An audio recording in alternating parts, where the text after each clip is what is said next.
Welcome to Chronic Health. I'm your host Ryan Loveless, and today's video we're going to be talking all about shoulder impingement, or also known as rotator cuff tendonitis. We're going to talk about what it is and what you can do about it. So first of all, let's talk about some anatomy of the shoulder. So you have a few bones and tendons and muscles associated with the shoulder. So you got your humerus bone, which sits here. That's your arm bone. Your humerus sits here, and then you got a bone which is called the acromion, sits right above it. Creates a little roof for it. The acromion is actually like a little offshoot. The scap goes back here, and it kind of comes up and around, and that's your acromion. That's the bone we're talking about. You can actually touch it right there at the top of your shoulder. So the humerus sits under the acromion, creates a little roof, and then whenever you laterally move your arm or move your shoulder in any direction, what happens is the humerus is supposed to glide under the acromion like that whenever you lift or move your arm in that fashion. What happens is if the rotator cuff becomes weak, what happens is the humerus doesn't glide under that acromion like it's supposed to. What happens is the humerus gets caught on the acromion, and that getting caught, and then when you continue to lift it up, it's just going to kind of get caught and grind up against that acromion like that. Whenever you move your arm, two muscles are mainly incorporated with moving your arm, in like those motions are up or down or whatever it is, and that's the deltoid and the supraspinatus. The deltoid is a big, powerful muscle, and it does, most of the heavy lifting. But the supraspinatus is equally as important, and the sequence in which these muscles fire is vitally important for the health of your shoulder. So what happens is, remember when I said the humerus is supposed to just glide under that acromion bone? What happens is the supraspinatus connects to the humerus via the supraspinatus tendon. It connects to that, and then whenever the supraspinatus fires, or whenever you go to lift up your arm, that supraspinatus is supposed to contract first to suck it under the acromion just a little bit. So the supraspinatus sucks it in, and then the deltoid lifts it up.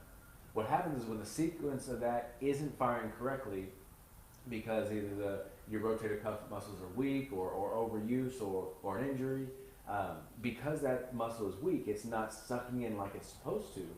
Then what happens is when the deltoid goes to lift up the arm, it then gets caught on that acromion, and then it doesn't glide like it's supposed to. It gets caught and rubs up against it. And that constant rubbing of the humerus against the acromion is, medically speaking, what is an impingement. What's getting pinged is that supraspinatus tendon that's on top of the humerus is getting pinched between these two bones. And you never want bone-on-bone contact. That's why you have either cartilage or something else called a bursa. Now, there's also a bursa that sits over that supraspinatus tendon. And a bursa is just a fluid-filled sac that allows for smooth gliding, so that way you don't have bone-on-bone contact. So whenever you have the humerus grinding up against the acromion, that's what can create inflammation of the tendon, the tendonitis, or it can create a subacromial bursitis, which is inflammation of the bursa that sits over the supraspinatus tendon. So whenever you have that bone-on-bone contact, that's what causes that pain, and that's what causes that inflammation, that impingement, that pain that you feel. Generally you don't feel it when your arm's down here, but as you go to raise it up, that's when you start to feel it, because then the humerus is then getting lifted up and touching and grinding on that acromion, and the bursa and the tendon are between these two bones, and they get caught in the crossfire. So what causes different things like this, or what can cause an impingement? Well, a tendonitis is often referred to as an overuse injury. Impingements can happen when you have bad posture, like when your shoulders are rolled forward. Then that acromion is supposed to sit here. Now it's rolled forward even more, so there's even less room for the humerus to move in the glenoid cavity, because now the acromion should sit here, but now it's sitting here, so now there's even less room and even more grinding going on when you have bad posture. It could be a previous injury. Let's just say you hurt your shoulder, and now those rotator cuff muscles are weak because of unuse. They've become weak, and so now they're not firing in the sequence that they're supposed to. From a skeletal perspective, from like a bone perspective, there's not really much. The shoulder is virtually unsupported. The good thing about this is you have near limitless ranges of motion for which your shoulder can move through. The bad part is, and the price we pay for that, is it's so important for those rotator cuff muscles to be strong, so that way when we move through our various ranges of motion, it moves smoothly and doesn't grind up bone against bone. a little bit of a test that you can do to kind of see this movement in action is what you want to do is you'll put your arm, straight out in front of you, and then point your thumb down. That then puts your humerus into internal rotation. So when you point it down and then lift your arm up, you can almost feel about right here is kind of where you start to feel that it's getting a little bit crowded up here. And then you go to lift up your arm even more, and now you can really feel it getting crowded up here. So what you'll want to do is when you have it like this and you feel it getting crowded, then turn your thumb upwards, and then you put your arm into external rotation. And so that way when you put it into external rotation, you can feel it's much smoother going up, and you can go up a lot further comfortably than when you can when your arm is in internal rotation. So the pain could be coming from above, where the supraspinatus tendon is getting caught between the two bones, or it could be coming from like below or under it when when the supraspinatus tendon is getting caught around the humerus into internal rotation. A quick test you can do on yourself to see if you do have an impingement is take your arm and then put it on your opposite shoulder, get in a rest position like this, and then just move your elbow upward. See, right now my arm is in internal rotation, so if there is an impingement, I'll feel it right away, because now that the humerus bone is closer to the acromion, so then I'm going to be able to feel a lot more if there's pain. So all I'm going to do is lift it up, just like that. If you don't feel any pain in there, you're fine, but if you do, you'll probably feel it like around here where you'll start to feel the pain, and then it just gets worse as you go up, because the humerus is pinching that supraspinatus tendon between these two bones, and that's what you don't want. Now that we know a little bit more about the shoulder, what do we do about the pain that's already there, or what do we do to prevent future pain?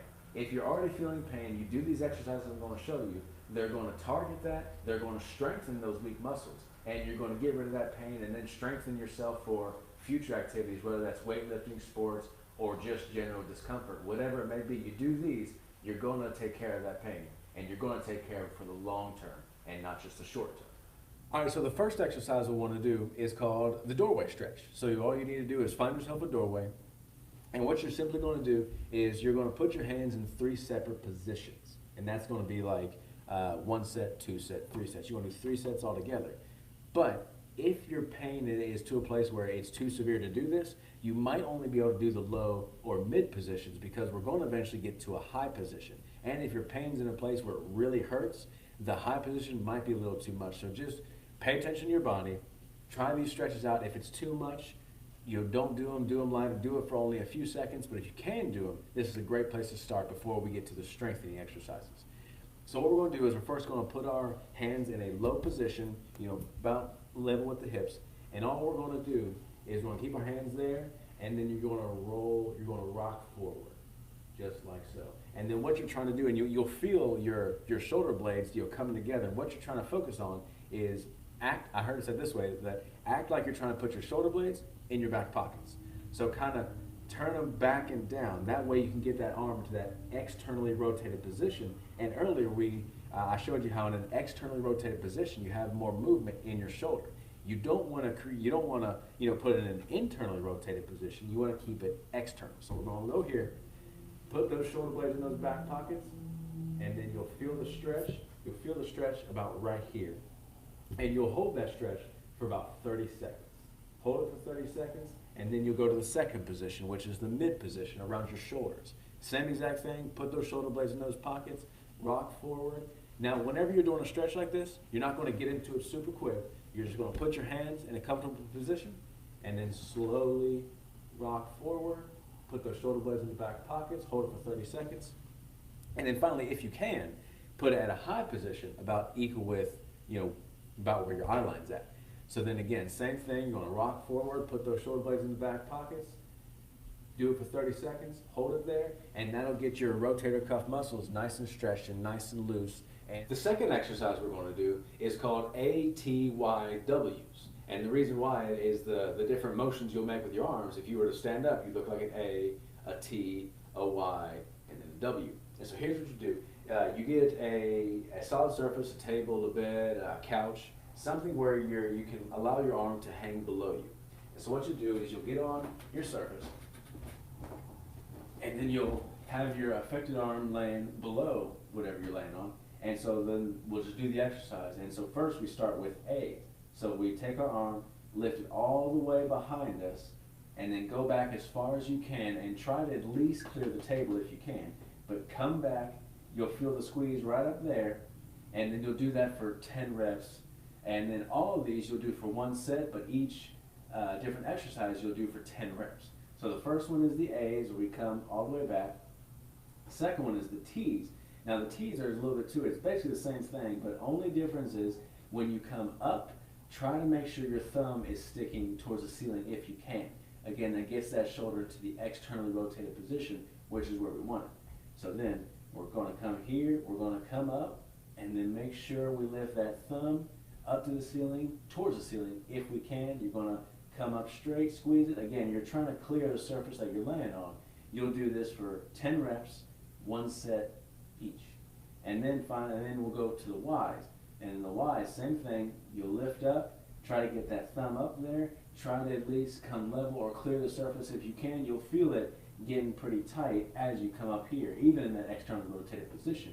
You'll do that for 10 reps, and then you'll bring it up, and then back down. And then finally is the W's. The W's is the same thing, thumb towards the ceiling, but then you'll just let that elbow bend, bring it up, and then you'll feel it right here, and you'll feel those rotator cuff muscles screaming at you, because it does get pretty difficult, especially if you do 10, 10, 10, and then 10. If you need a little bit of resistance, you can put either a weight in your hand, or you can just, if you have like a wrist weight, you can put a wrist weight on, but you'll want to for sure start with just doing, gravity as your resistance. Now the third exercise we're going to do is a workout we're going to do with resistance. So if you have a resistance band, use it. If you have a cable machine at your gym, or some type of resistance band or tubing that you could attach to a pole you have bolted into the wall, or a door handle, or if you trust someone with your life, you can have them hold it for you. It's up to you. But what you'll want to do is, ideally you would want this to be more level with your hand, but since it's in a slightly elevated position, it's not going to make that much of a difference. So what you'll do is, first of all, you'll put your arm, you'll tuck your elbow into your side like that. And the reason why you'll tuck your elbow into your side is you don't want to incorporate your deltoid into this movement, because what we want to do is we want to strengthen that supraspinatus and that infraspinatus muscle, so that way they're firing when they need to be. And remember, the sequence is supraspinatus goes first, sucks in that humerus, and then the deltoid lifts it up. So we want to take the deltoid out of the equation. So what we're going to do is we're going to tuck that elbow in, keep a nice 90 degree in your arm, and all you're going to do is you're going to start with light resistance. Well, depending on your pain, you're going to start with light resistance, and you're just going to come out like that. Start here, go out. If your shoulder's in a place where it is kind of painful, you can start off in this progression. You can start off just coming to what's called an isometric hold. Don't move it, just hold it right here. That's going to strengthen those muscles, and if they're weak, you'll feel them screaming back there almost right away. So you'll hold it here, and then when you're holding it, if you can hold it for about 20 to 30 seconds for 3 sets, then you'll progress to coming out here. And again, you'll do that for 10 reps. And what I like to do is come out, hold 1, 2, go back in, hold 1, 2. You'll do that for 10 reps, 3 sets apiece. And then if you want to take it even further, what you can do is you can step out even further. So now the band is already in a stretched out position. So now it's going to be even tougher when I come back out. So I'm really working those rotator cuff muscles. I'm strengthening those rotator cuff muscles, so that way naturally they don't roll forward, but they're naturally just sitting in a already bit of an externally rotated position. And thank you for watching my video today. If this helped you out, let me know about it in the comments below. Hopefully you learned something that you didn't know before. Hopefully you learned something that's going to strengthen you to do what you want to do, whether that's just normal activity, that's sport, living life. Hopefully it helped you to live a life more of pain-free and a more strong life, because that's what leads to longevity, is strength. And for those of you that have been with me for a while, my normal upload schedule is Tuesday mornings. I'm going to try and switch some things up over the next coming weeks. The first switch up is I'm going to try uploading, instead of on Tuesdays, I'm going to try uploading on Fridays. So this week the video won't be going on Tuesday, it'll be going on Friday. And of course, if you're watching this, you already know what's up on Friday. So, to my subscribers and to my people that have been watching that have been with me since the beginning, please hold on, please be patient. And if you like it better on Fridays, let me know.